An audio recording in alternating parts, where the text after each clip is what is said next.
Les voyageurs européens font face à un week-end difficile, en raison d'une cyberattaque majeure ayant perturbé plusieurs systèmes, ce qui a affecté les opérations dans plusieurs grands aéroports, notamment Heathrow à Londres, Bruxelles et Berlin, entraînant d'importants retards et annulations de vols.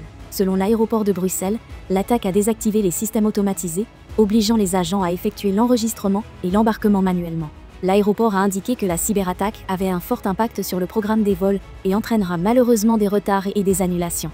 Heathrow fait également partie des aéroports européens touchés par l'incident cyber. L'aéroport a averti de possibles retards dus à un problème technique lié à un logiciel fourni par Collins Aerospace, qui équipe plusieurs compagnies aériennes.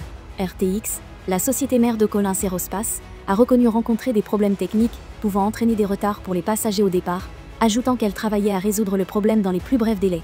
Tous les aéroports concernés ont conseillé aux voyageurs de vérifier le statut de leur vol auprès des compagnies aériennes et ont indiqué que du personnel supplémentaire avait été déployé pour aider à minimiser les perturbations. L'autorité conjointe de la sécurité aérienne en Europe, Eurocontrol, a annoncé que les compagnies aériennes avaient été invitées à annuler la moitié de leurs vols à destination et en provenance des aéroports concernés entre 4h et 12h GMT en raison de la perturbation. À l'heure actuelle, près de 100 retards ont été signalés à Heathrow, environ 70 à Bruxelles et 15 à Berlin, selon le site de suivi FlightAware.